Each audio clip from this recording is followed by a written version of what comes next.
Voltamos para o nosso estudo de hermenêutica. Na outra vez estivemos interessados em ver como é que a cultura influencia a hermenêutica, a interpretação da palavra. E nós estaremos continuando nessa mesma linha hoje, nessa última aula sobre esta matéria. Nos interessa muito em perceber uma coisa, que tanto palavras como certas práticas e símbolos mudam de cultura para cultura. E como a Bíblia não foi escrita na cultura brasileira, nem alguma cultura africana, mas lá no Médio Oriente, e não foi escrito recentemente, há mais de 2000 anos atrás, uma boa parte, então isso nos leva a realmente levantar essa pergunta: qual a influência que a cultura tem em interpretar as Escrituras? Uma coisa que nós queremos acrescentar àquilo que já falamos é que a comunicação, isto é, transmitir o significado que está na cabeça de alguém para a cabeça de uma outra pessoa, essa comunicação sempre tem que ser feita dentro de certos limites, certos parâmetros. Comunicação nunca é exata, é sempre aproximada. Ninguém pode falar e saber exatamente que seus ouvintes estão entendendo da mesma forma que ele falou. E uma das maneiras que nós tentamos corrigir esta falta é buscar o que nós chamamos feedback. Feedback quer dizer ouvir o próprio aluno explicar o que ele entendeu com aquela comunicação. Veja o caso de uma tribo na ilha de Sumatra, na Indonésia. Quando o missionário Ronaldo Rize, depois de começar a falar a língua e poder comunicar na língua daquele povo, ele começou a pregar o evangelho. Para sua surpresa, o povo aceitou o evangelho de mãos bem abertas. E não demorou que ele estava pedindo reforços para ter mais gente para pregar para todo mundo, porque todo mundo estava aceitando o evangelho. Passado alguns meses, perguntando realmente o que eles entenderam com essa pregação que ele fazia, chegou com esse feedback, essa explicação dos homens da tribo, o que ele estava entendendo. Ele descobriu que eles não estavam entendendo nada do evangelho. Todo aquele interesse em aceitar o evangelho, assim que o Ronaldo Rize entendeu, era simplesmente uma maneira de dizer para eles: nós queremos que vocês tenham. E eles tiveram que começar tudo de novo e tentar explicar o evangelho de uma forma, de uma hermenêutica condizente com o pensamento dentro daquela tribo. Veja o caso de Atos 14, quando os licaônios queriam fazer um sacrifício em favor de Barnabé e de Saulo. Lembrem-se o fato de que aquele sacrifício seria um sacrifício de queimar um touro, justamente em reconhecimento, em fato que eles eram deuses. E durante um tempo, nem Barnabé nem Saulo entenderam o que estava acontecendo, mas logo que eles entenderam, eles mandaram parar. E não demorou muito para eles serem apedrejados. Nunca esquecem o fato de que comunicação muitas vezes é errada. E uma pessoa pode estar pensando uma coisa e quem está comunicando está pensando outra coisa. Hermenêutica está sempre pensando que a pessoa que está dizendo ou que a palavra de Deus está falando. Foi um indiano que disse para um missionário uma vez, agradecendo por ter trazido palavras duras. Por que ele estava tão contente em ter palavras duras? Porque ele descobriu que havia maldições na palavra de Deus, e como ele usava essas palavras duras para seus despachos, então ele ficou contente que o missionário estava trazendo essas palavras. Está vendo como é, às vezes, exatamente contrário de nossa intenção, quando nós falamos alguma coisa e a comunicação não tem retorno, não tem explicação de fato que o ouvinte entendeu com a palavra. Tem coisas muito estranhas acontecendo nesse mundo justamente por esta falta de comunicação e a dificuldade na interpretação daquilo que está sendo falado por um estrangeiro ou uma pessoa que vem de uma outra cultura, como aquele africano que ficou muito admirado quando ele contava, depois de voltar para a América, passou ali alguns dias, lá na casa de alguém, e dizer que lá tem uma caixa branca grande, alto assim, e tem uma coisa muito estranha. Eles vão esquentando as comidas, as coisas que eles comem. Depois de esfriar, eles colocam dentro dessa caixa e logo eles jogam fora. Naturalmente, quem fez isso estava pensando completamente diferente do que aquele africano. E assim é a comunicação hermenêutica. É buscar a comunicação de Deus, que está na sua santa palavra, e entendê-la de uma forma correta e sadia. Falta de compreensão só se pode vencer através de uma reexpressão. Explique de novo, use outras palavras, faz com que eu entenda. Só que com a palavra de Deus não dá para pedir que Jesus, os apóstolos, Moisés, usem outras palavras. Quando nós encontramos, por exemplo, um caso de Jesus conversando de noite com Nicodemos, nós percebemos que Jesus queria que Nicodemos nascesse de novo. Só que Nicodemos, não entendendo o que significava essa frase, pergunta como é possível nascer de novo se a gente já nasceu. Isso é uma possibilidade, ele já está velho, não pode voltar para o ventre da mãe e nascer de novo. Só que a palavra nascer de novo, também é uma palavra que significa do alto. Então, João, e especialmente Jesus, queria comunicar com essa palavra anosen em grego, no Novo Testamento grego, que se traduz em nossas Bíblias com a palavra de novo. Significa também do alto, e no próprio capítulo 3 vai encontrar essa palavra de novo, do alto. O que Nicodemos precisa entender é que esse nascer de novo é realmente nascer do alto, isto é, do poder do Espírito Santo. Essa transformação que o Espírito Santo traz para a vida. Quando nós estamos comunicando, há certos limites na comunicação que nós podemos chamar de limites estreitos. Por exemplo, o fato que Deus existe, que Jesus é o único mediador, que o homem é pecador e assim por diante. São chamados limites estreitos. Não dá para contradizer. Ninguém pode dizer, olha, o homem não é pecador, ou que Deus não existe. Não. A limitação das ideias que nós comunicamos através dessas frases são bem estreitas. Mas tem outros níveis bem mais superficiais, em que há muita possibilidade de errar na comunicação e na compreensão. Muito condicionado. Veja o fato de que o pecado no Brasil, às vezes, é diferente do que na Alemanha, ou nos Estados Unidos, ou na Rússia. Qual seria a sua surpresa de chegar na Alemanha, numa cidade como Munique, cidade da cerveja, encontrar homens dedicados a Deus, que são crentes fiéis em Cristo, que estão bebendo cerveja. Enquanto eles, chegando aqui no Brasil, com certeza achariam alguma dificuldade com o brasileiro que vai para a praia, onde as mulheres de vestido de tango parece que estão quase nuas. E eles acham que isso é muito mais sério do que beber cerveja. Onde a cultura admite certas práticas, obviamente, não é pecado para o crente que participa disso. Quando vem uma outra cultura e vai mexendo com essa pergunta, será que isso agrada a Deus? Aí levanta-se justamente esta pergunta, se a nossa interpretação está certa, é correta. Isso se chama um nível bastante superficial. Realmente a cultura se reflete claramente na interpretação da palavra de Deus. Eu coloquei aqui algumas sugestões para nós meditarmos, para ver se entendemos de fato quanto é que a cultura influencia nossa compreensão das Escrituras.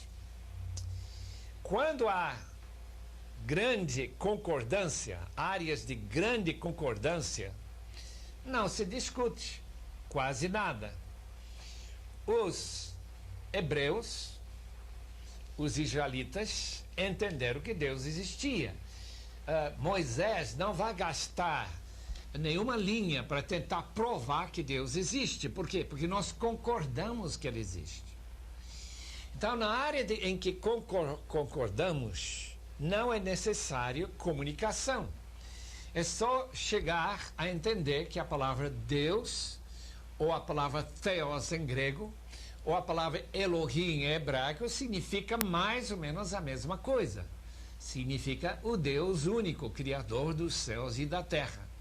E nós não precisamos de ter muita explicação para podermos entender o que está sendo comunicado com esse termo. Quando chegamos às parábolas, nós encontramos que quando Jesus usou uma parábola, o significado da parábola estava bastante claro para os seus ouvintes. Por quê? Porque eles estavam convivendo dentro da mesma cultura. Mas quando nós chegamos ao Brasil, encontramos alguém batendo na porta de alguém à meia-noite, pedindo 3 pães, nós achamos muito estranho, porque de fato isso nunca aconteceu nenhuma vez na minha vida, e eu acho que nunca vai acontecer.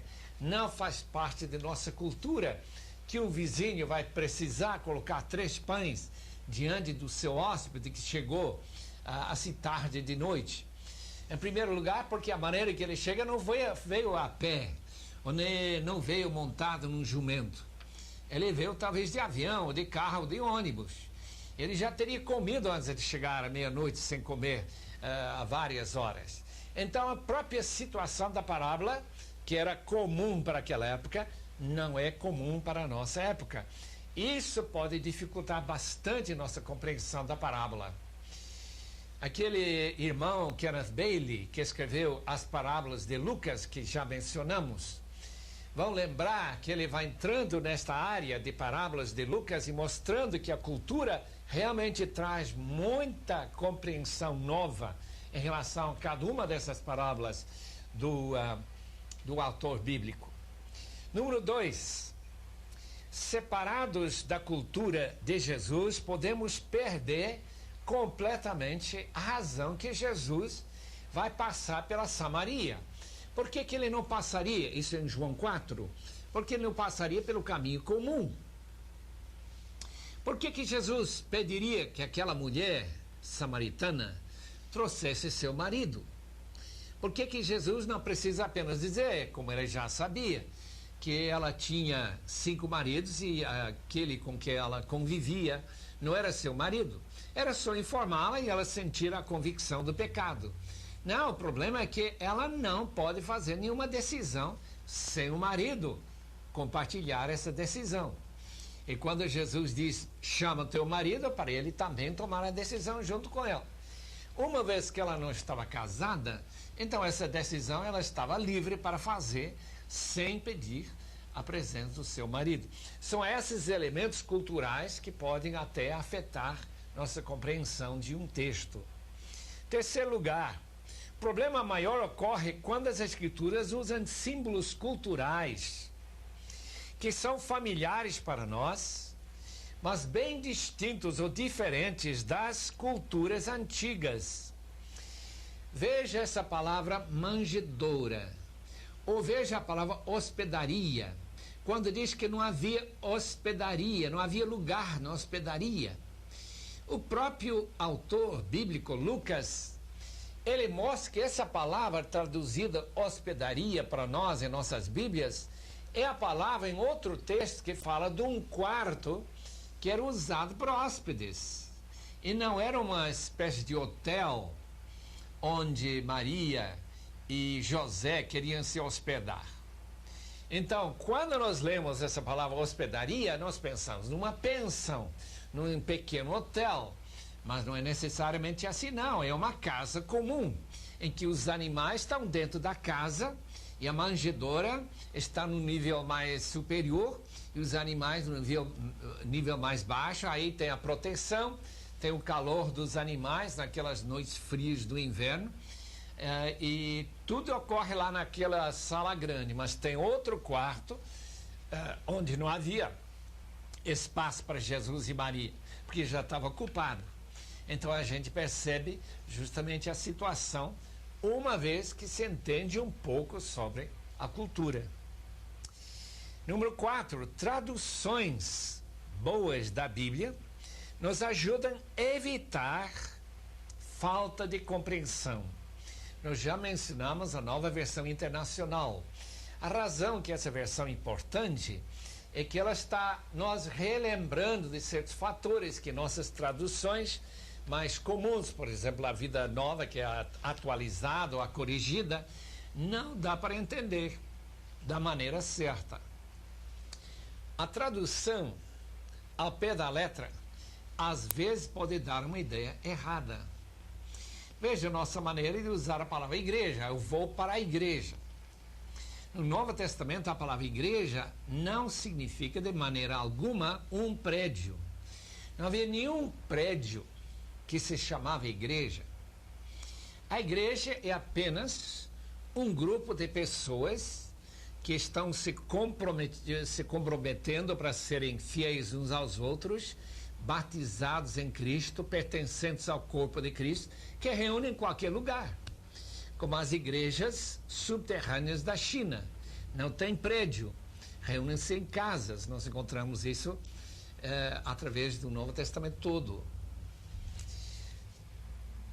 O significado natural sempre será o significado errado, ao não ser naquelas afirmações mais gerais, em que nossa cultura e a cultura bíblica, a época da Bíblia, é a mesma. Veja o problema que o Donald Richardson teve quando ele tentou explicar o Evangelho para os Sawi, naquele livro que muitos já leram, chamado Totem de Paz. Lembrem-se que Judas era o herói para aquele povo, porque eles viviam tentando trair uns aos outros. Então o herói é a pessoa que conseguia trair, e Judas, como traindo o Senhor Jesus, então se tornou herói.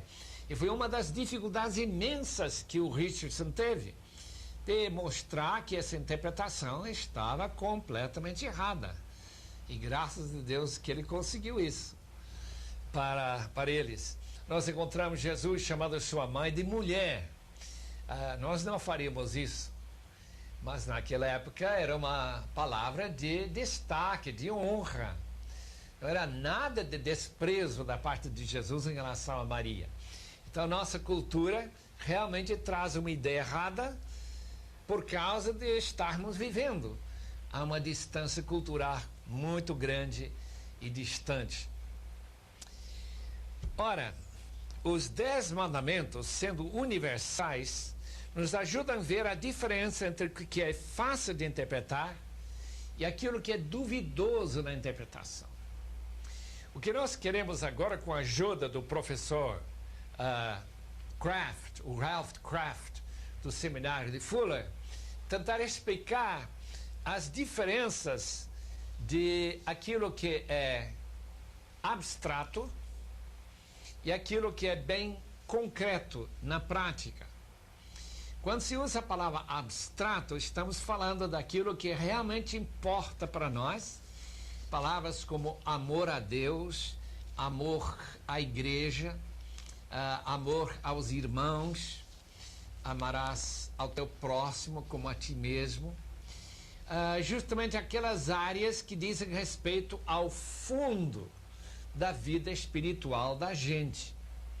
Não estamos tratando agora, a não ser tentar mostrar a distinção entre práticas bem externas, práticas que não têm muito a ver em nossa cultura com a verdadeira espiritualidade. É justamente esta distinção que tem sido muito problemática em nossa vida.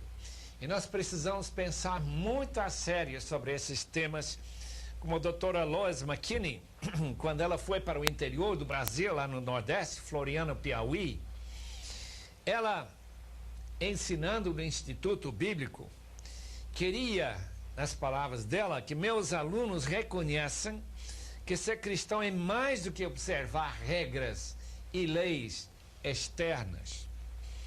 Que eles se comprometam com Jesus Cristo, resultando numa expressão criativa, única do cristianismo, em cada vida, na sua cultura. Especificamente, queria que eles percebam que assistir à igreja 4 vezes por domingo e na quarta, e abstendo do cinema, bailes, música popular, álcool, cigarro, baralho, passeando na praça, ir para uma praia, eram padrões importantes e não necessariamente as marcas essenciais do cristianismo. São práticas que em algumas culturas podem ser condenadas, em outras culturas não.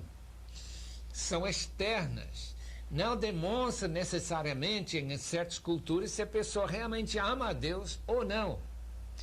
Portanto, nosso interesse agora, usando estes conceitos de níveis de abstração, é uma tentativa de mostrar que todos os crentes concordam que em certas frases, declarações, comunicações, todo mundo concorda. Em outras comunicações, uma boa parte concorda. E em outras áreas, onde tem baixo nível de abstração e está bem concreto na prática, há muita discordância. E nós queremos ver que isto é um problema de hermenêutica, é problema de interpretação. Algumas escrituras são bem distantes de nós culturalmente. Outras são muito próximas.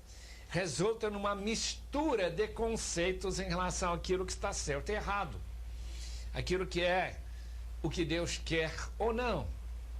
Tenta imaginar, por exemplo, aquele nigeriano, quando ele está lendo o Salmo 23, e na primeira linha diz que o Senhor é o meu pastor, ele para e ele já está confuso. Por quê? Porque na sua terra e na sua cultura, as únicas pessoas que cuidam de ovelhas são crianças ou loucos. E se o Senhor está cuidando de ovelhas, se ele é pastor de ovelhas, ele só pode ser louco.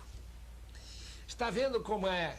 Quando nós ouvimos uma frase, uma palavra, quando nós interpretamos essa palavra dentro da nossa cultura e tornamos a palavra abstrata, menos abstrata, prática, nós podemos deixar de entender quase por completo o que Deus quer.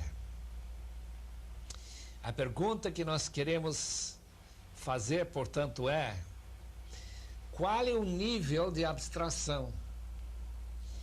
Como é a autoridade daquele texto para a nossa vida geral?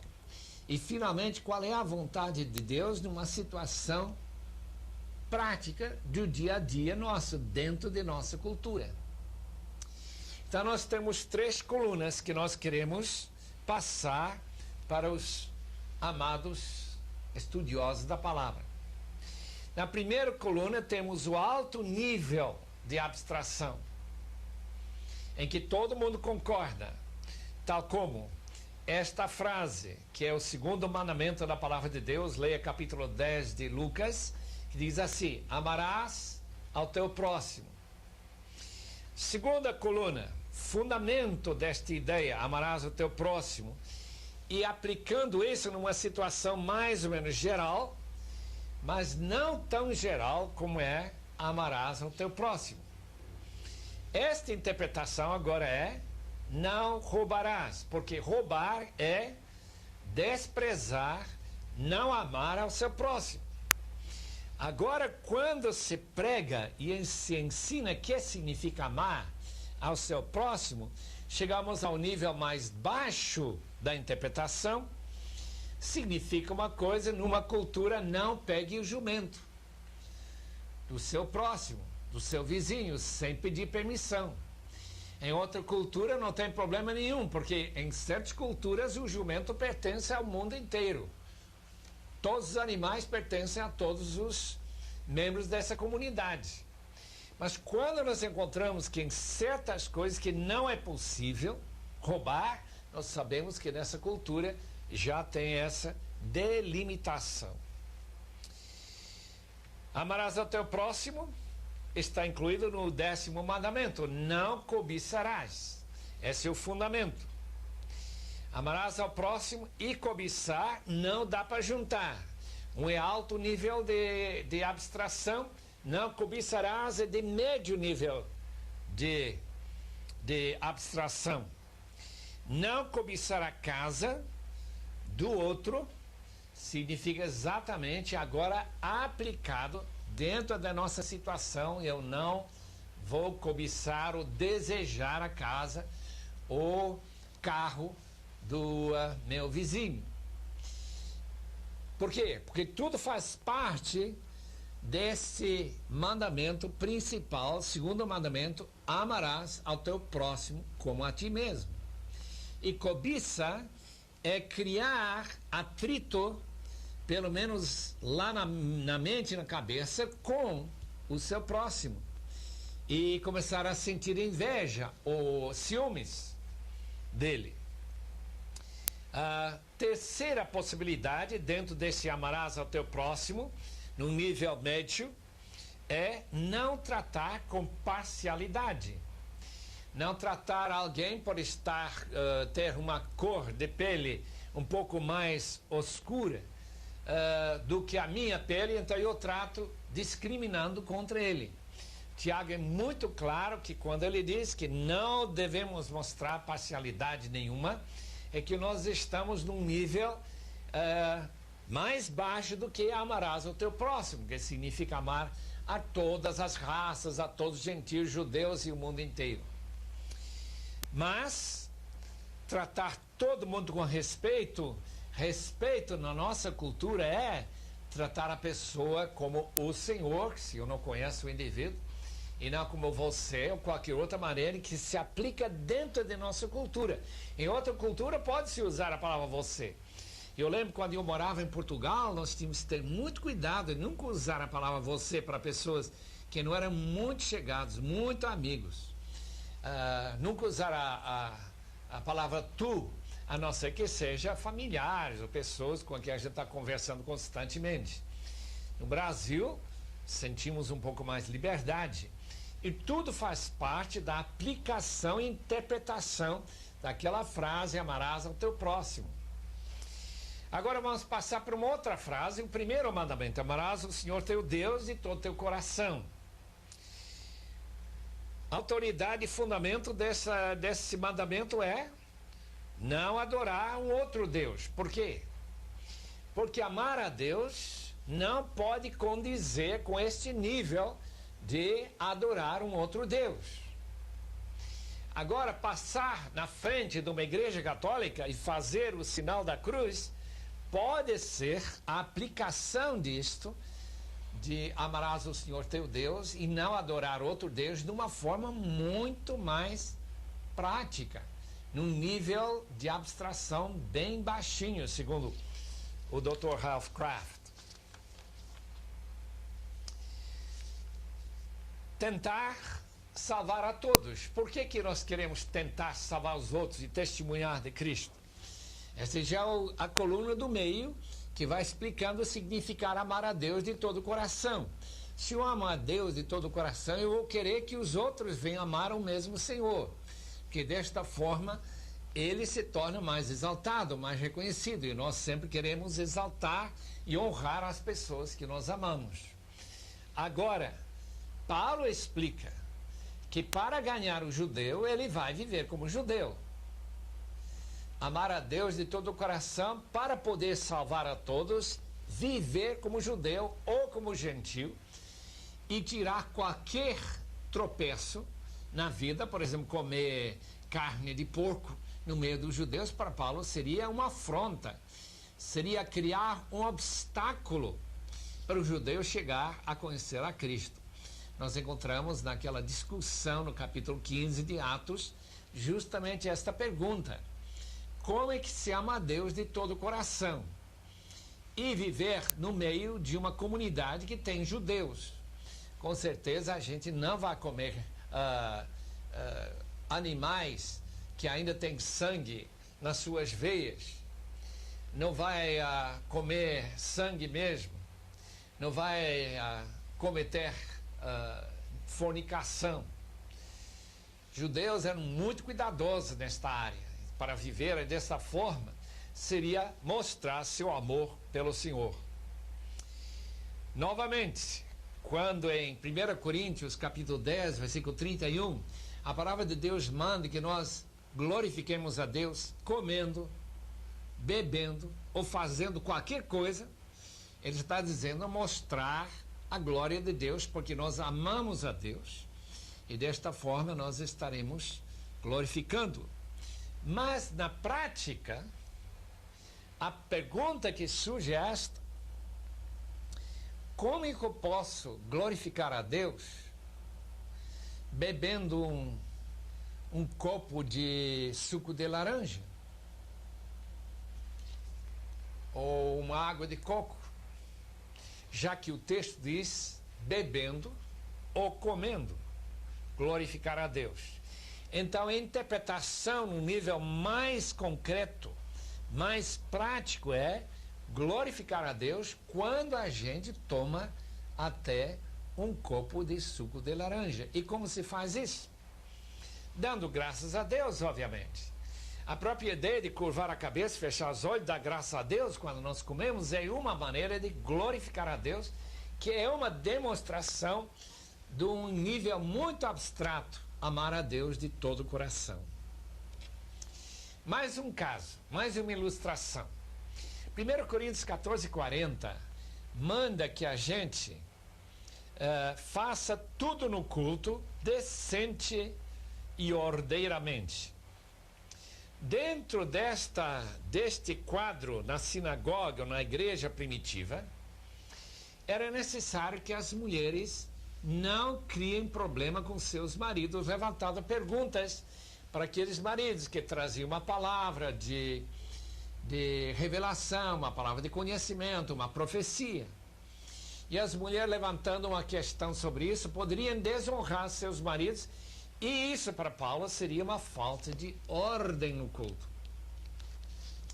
Eu creio que não tem muita coisa a ver com uma senhora ficar na frente da igreja e dar algum estudo bíblico ou explicar algum texto.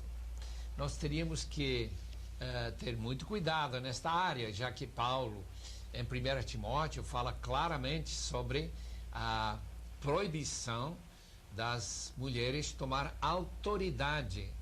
1 Coríntios 11 também, e reconhecer em submissão aos seus maridos seu amor pelo Senhor, e também a decência e a ordem dentro do culto cristão. Até certo ponto, nós sabemos que a cultura afeta essa interpretação de uma forma importante.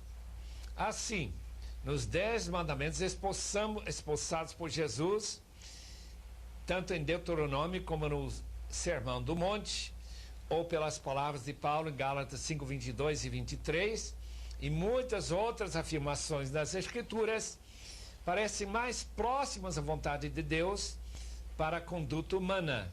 O nível de abstração é alto e extrai da sua aplicação específica das culturas originais em que foram pronunciadas. Veja essa pergunta sobre guardar o sábado. Essa pergunta que faz parte dos 10 mandamentos.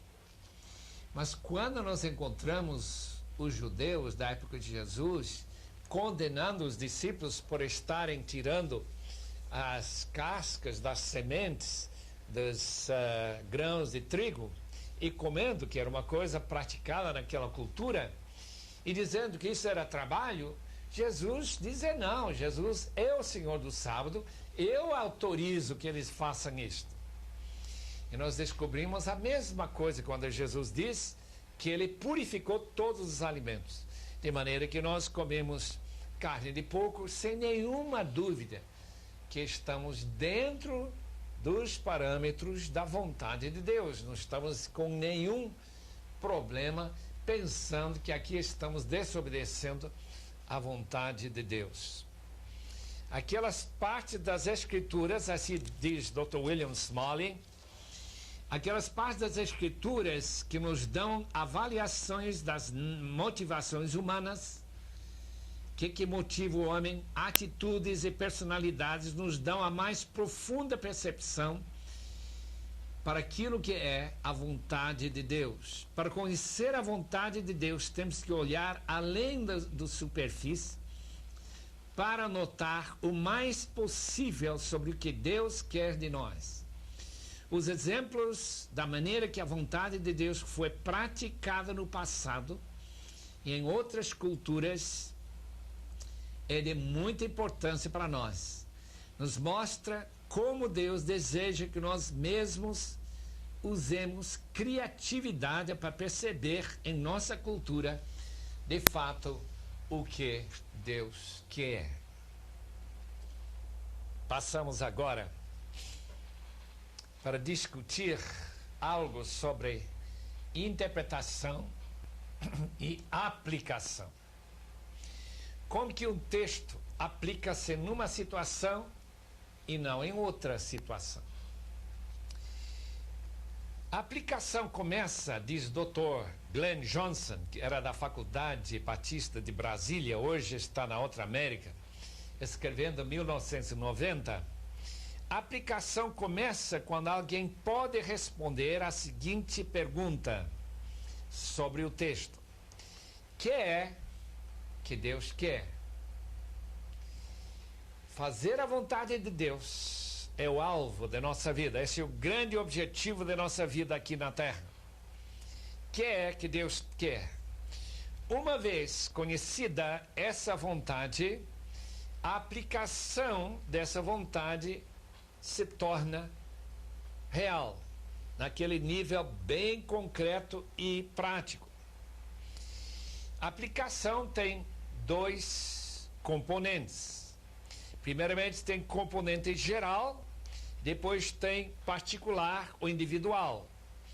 A aplicação geral faz as seguintes perguntas: como será a vontade de Deus já determinada, se relacionando com a fé de crianças, adolescentes, adultos e outras idades, homens e mulheres? Qual é a vontade de Deus, que pode ser distinto para a mulher do que para o homem? Qual é o caso da vontade de Deus para uma criança pequenina, de 4 anos? Qual é a vontade de Deus para adolescentes? Qual é a vontade de Deus para uma pessoa mais idosa? E assim por diante. Obviamente a propriedade, o próprio sexo ou gênero da pessoa já pode modificar essa vontade de Deus geral. A segunda tarefa, uma vez que nós já vimos a relevância daquele mandamento em relação a essas diferentes categorias da humanidade, a segunda tarefa é aplicar a vontade de Deus a cada pessoa individualmente. Deus quer mudar alguma prática específica. A pessoa, por exemplo, está dormindo muito e tem pouco tempo para orar. É uma pessoa que está ligando a televisão, que não deve ter nem televisão em casa, porque algumas pessoas acham contrário à vontade de Deus ter televisão na sua casa, outras pessoas não têm. E tudo isso é o que nós chamamos a aplicação da vontade de Deus, particularmente para cada um. Supondo que queira mudar e cooperar com Deus, como se dá para mudar? Qual é a mudança que Deus quer? Isto nós chamamos de aplicação individual. Nós sabemos que a vontade de Deus para as pessoas que têm dom de evangelismo gastar mais tempo evangelizando do que as pessoas que têm dom de ensino, que têm que estudar a palavra, têm que gastar tempo procurando informação numa concordância como esta aqui, pegando uma certa palavra e vendo todos os textos onde essa palavra aparece, concordância fiel do Novo Testamento, de grego para português, para saber que palavras tem no original. Pessoas que vão ler as notas de rodapé da Bíblia Vida Nova e vai procurar. Está vendo que a vontade de Deus para o indivíduo pode ser distinto. A vontade de Deus para uma mãe com uma criança recém-nascida não é para ficar fora da casa evangelizando o dia todo e abandonar o marido e a criancinha de menos de 5 meses, 2 meses, deixar a criança chorando, amarrado lá na cama. Está vendo que a vontade de Deus é para evangelizar, mas quando se começa a concretizar essa vontade, pode haver distinções individuais. Este é o ponto que o Dr. Glenn Johnson quer que nós entendamos. Agora vamos lá para algumas considerações. Todo texto bíblico necessita de interpretação. Na medida que as circunstâncias e pensamentos do autor e seu auditório correspondem a nossas circunstâncias e pensamentos, a interpretação se torna mais fácil e acurada. Na medida que tudo é contrário, é mais provável que interpretaremos erradamente. Dá-nos cada dia nosso pão cotidiano. É um pedido pelo pão ou é um pedido para a presença de Cristo, o verdadeiro pão do céu? Isso o autor tinha em mente, mas quando ele usou essa palavra cotidiana, que significa talvez o pão de amanhã, talvez a ideia lá é para nós aplicarmos para a nossa vida diária, não para nós estarmos preocupados com o pão de amanhã, recebendo esse pão hoje, mas o fato que Jesus é o pão que vai voltar amanhã, na segunda vinda, e nós devemos aplicar ele para a nossa vida, comendo, como diz João 6:27, comendo ele porque ele é o verdadeiro pão do céu.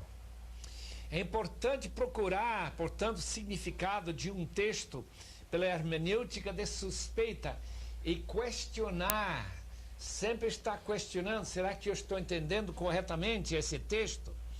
Os 144 mil são de fato judeus? Ou é uma referência à igreja toda, como um símbolo da igreja completa, a igreja perfeita em Cristo?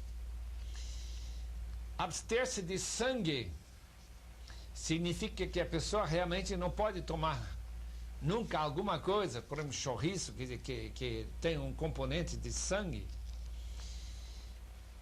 Repartir convosco um dom espiritual, será que nós temos essa responsabilidade que Paulo menciona no primeiro capítulo de Romanos, versículo 11, de repartir um dom espiritual, um carisma espiritual? A pergunta sobre esses textos é levantar suspeita, questionar o que significa esse texto. Interpretação, tal como leis e constituições, existe para legitimizar a autoridade. Não tendo uma comunicação, uma interpretação correta, como que nós poderíamos contrariar qualquer prática que uma pessoa tem? Não faz mais que 2 ou 3 dias atrás, alguém colocou na minha mão um livro que diz que divórcio não é um problema, não. Mas quando eu leio o Novo Testamento, eu leio a palavra de Jesus e as palavras de Paulo, eu vejo que o divórcio é um tremendo problema. E que o recasamento é pior ainda. E essa ideia de que esse autor, aparentemente um homem bíblico, na sua interpretação, se ele dá mais peso àquele texto de Deuteronômio sobre o divórcio, obviamente ele não vê nenhum problema em recasamento e divorciar sua esposa.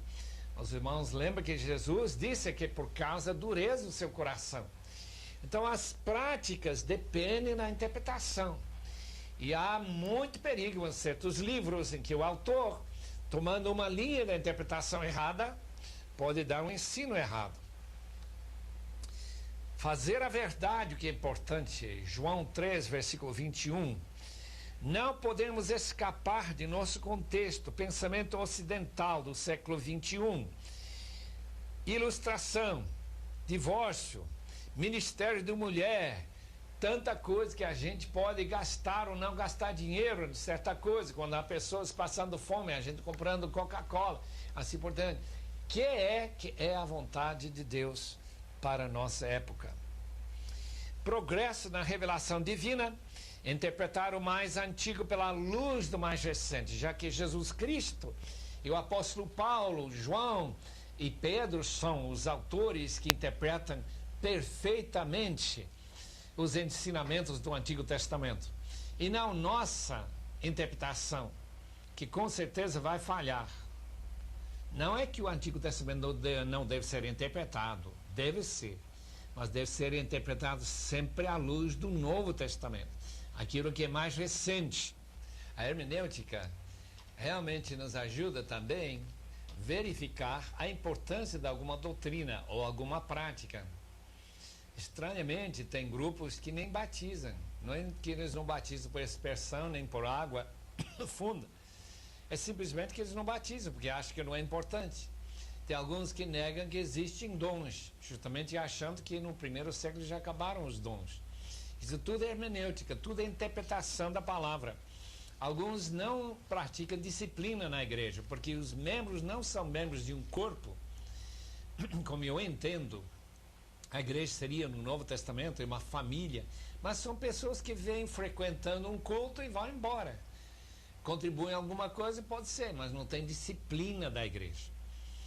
Dízimo e ofertas para outras pessoas. Alguns acham que dízimo já foi cancelado com a vinda de Cristo.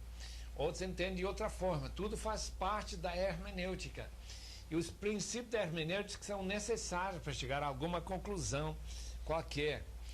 A ênfase do Novo Testamento sobre a unidade da igreja. Veja capítulo 3 de 1 Coríntios, que diz que dividir a igreja como quem pega uma faca e corta Jesus em pedaços. Hoje em dia, dividir uma igreja, uma pessoa que levanta uma cilada contra outros irmãos na igreja, não sente grande problema não. Então isso é falta de hermenêutica, falta de ver o que a Bíblia realmente ensina sobre esse tema. E o que significa imitar a Jesus? Imitar a Jesus é mais do que simplesmente ir para a Palestina e andar como ele andou, de sandálias, com um grupo de homens dormindo lá, céu aberto. Não, imitar a Jesus não é isso. Imitar a Jesus significa, pela hermenêutica, imitar as suas atitudes, aprender com ele, que ele é humilde e ele é manso. O sacerdócio de todos os crentes, como que nós devemos entender isso? Uma vez que a Igreja Católica, durante centenas de anos, foi dividindo o laicato do clero, e o sacerdote só faz parte do clero. E somente com a reforma que descobrimos que todo crente é de fato sacerdote, segundo a palavra de Deus. E assim nós encontramos os mandamentos que nós já discutimos, os primeiro e segundo mandamentos, a sua importância. Como se apaga o espírito, quando diz em 1 Tessalonicenses 5, versículo 19, não apagueis o espírito, testar todas as coisas. Amados irmãos, hermenêutica é sério. Isso realmente define como que nós vamos viver a vida cristã, vai definir qual a importância que certas doutrinas e práticas têm para algumas pessoas e não para outras pessoas, dependendo de sua hermenêutica. Algumas palavras conclusivas. Interpretação é a chave que articula a conexão entre Deus e a sua igreja. A interpretação correta permite que Deus exerça sua autoridade sobre o seu povo. Interpretação incorreta permite que homens exponham suas ideias e não a verdadeira vontade de Deus. É só ler 2 Coríntios, capítulo 2, versículo 17, em que Paulo distingue a verdadeira palavra de Deus daqueles que são mercadejadores da palavra, que vão vendendo para vantagem própria suas ideias. Uma hermenêutica não legítima. Legitimidade na hermenêutica, na interpretação, depende da Bíblia interpretar a si mesma. A Bíblia deve falar sempre de si mesma. Devemos encontrar bases dentro da própria Bíblia. Agora, alguns princípios de interpretação finais. Descobrir o significado no texto, aquela verdade que o autor quis comunicar. Sempre buscar a interpretação que o autor queria comunicar. Não dar ideias estranhas muito estranhas a um texto, por exemplo, a parábola do bom samaritano na interpretação de Agostinho. Dá para perceber claramente que ele não estava muito preocupado nas ideias na cabeça de Cristo. Ele diz o seguinte: um certo homem desceu de Jerusalém a Jericó. Adão mesmo é o significado. Jerusalém, a cidade celestial da paz, de cuja bênção Adão caiu.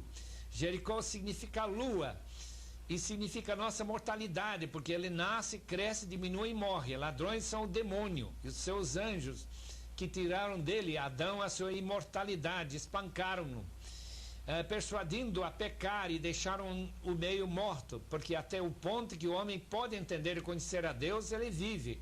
Mas até o ponto que ele é desgastado e oprimido pelo pecado, ele é morto. Ele é, portanto, chamado de meio morto. E assim por diante. Isso se chama alegorização. Quando nós acrescentamos uma ideia que não podia ter estado na cabeça do autor, podemos ter certeza que estamos errando na interpretação. A Bíblia é a literatura nacional de um povo, como uma coleção de documentos cristãos no seu auge. Há citações individuais erradas, Salmo 14, por exemplo, Salmo 53, e opiniões oferecidas pelos amigos de Jó que têm de ser compreendidos dentro do contexto da própria Bíblia, e não falados como se fosse isso mesmo que Deus quer. A Bíblia é infalível, isto é, quando entendemos corretamente o que o autor quis dizer, podemos confiar e devemos seguir o que a Bíblia diz. A unidade da Bíblia é o quarto ponto. Não podemos admitir que haja contradições na palavra. Quando entendemos o que Gênesis nos informa, não podemos interpretar o que o resto da Bíblia nos diz em conflito com aquilo que Gênesis ensina. Há harmonia em toda a Bíblia. O Antigo Testamento sem o Novo Testamento é um livro judaico. Não podemos invocar o ensino do Antigo Testamento sozinho. O Novo Testamento é a chave da interpretação do Antigo Testamento. Toda a fé e prática do Antigo Testamento se restringe à vida nacional de Israel. Muito do conteúdo do Antigo Testamento é cumprido na vida de Jesus. Ser evangélico, na prática, equivale a inserir-se numa determinada tradição definida evangélica. Quando nós tentamos entender a palavra de Deus, devemos entender que há uma diferença entre entender as palavras. A exegese, um bom dicionário pode nos dar uma compreensão muito boa das palavras, mas isso não significa que nós teríamos uma boa compreensão da palavra com P maiúscula. Isto é a palavra de Deus. Então a interpretação é uma tentativa de buscar não apenas regras de interpretação, porque sempre vamos falhar nessa aplicação das regras, mas é um fundamento ou uma teoria de compreensão. Conhecer a Deus, conhecer a Ele através de sua palavra e cuidadosamente fazer distinção entre a minha vontade, o que eu quero, e ficar com suspeita se a Bíblia sempre vai apoiando o que eu quero. Como disse Juan Carlos Ortiz, eu quero lembrar os queridos irmãos quando ele disse que há 4 evangelhos e só 4 e não 5. Mas muitos de nós criamos um 5º evangelho. E o que significa o 5º evangelho? Significa colecionar certas práticas e certas tradições nossas e colocá-las como se fosse a vontade de Deus, e ninguém mais estaria certo, ninguém mais teria razão para duvidar. Mas esse 5º evangelho não é a palavra de Deus, é nossa coleção, assim, aleatoriamente, de certos versículos, certas frases, que nós gostamos de colocar isso dentro de nosso plano de vida e deixar o resto. Empatia, compreensão em comum é a base de toda compreensão. Viver dentro de uma comunhão com Deus, viver na comunhão de uma igreja que realmente busca o bem-estar dos seus membros, busca a glória de Deus em todas as coisas, uma igreja que evangeliza e leva outros ao conhecimento de Cristo. Essa empatia vai dar uma maior compreensão realmente da palavra de Deus e vai dar uma abertura maior para o Espírito Santo nos conduzir para toda a verdade, como Jesus disse que ele faria quando ele falou para os seus discípulos no cenáculo. Outra coisa, desafio é criar um mundo em comum com Cristo, que ele mostrou em seus palavras, nos seus ensinamentos na sua vida, e nós tentarmos pegar esta vida e viver dentro dessa comunhão, como já dizemos, aprender de Cristo. E finalmente uma palavrinha sobre linguagem. Palavras, linguagem, maneira de falar não é estática, está em constante fluxo, mudando de um dia para o outro, de uma situação para outra. Nós vemos isso nessas modificações rápidas do fim do século XX e do começo do século XXI. Nós somos chamados para estar sempre a par de como nós devemos entender e traduzir dentro dessas modificações. Como é que Deus quer que nós vivamos? Já que existe um povo chamado cristão que nem anda de carro, nem de avião, achando que isso seria contrário à vontade de Deus, que seria mundano. Nós temos que entender que essa possibilidade, questionar essa possibilidade e vivermos sempre nessa comunhão com nosso Senhor e Salvador e sempre buscando novas compreensões mais profundas deste grande texto bíblico sagrado. Que Deus os abençoe. Nós recomendamos então concordância para buscar as palavras e como essas palavras são usadas dentro do próprio Novo Testamento. Isso é uma concordância do grego do Novo Testamento. E como essas palavras são traduzidas diferentemente, ou no próprio grego ou no português. Tem os 2 volumes lá na editora Fiel. A Vida Nova já foi recomendada para os irmãos buscarem alguma ajuda nas notas de rodapé e também naqueles auxílio daqueles assuntos que aparecem, mais de 4.000 assuntos para a sua própria busca. E que Deus os abençoe muito nessa leitura da palavra e na compreensão da hermenêutica.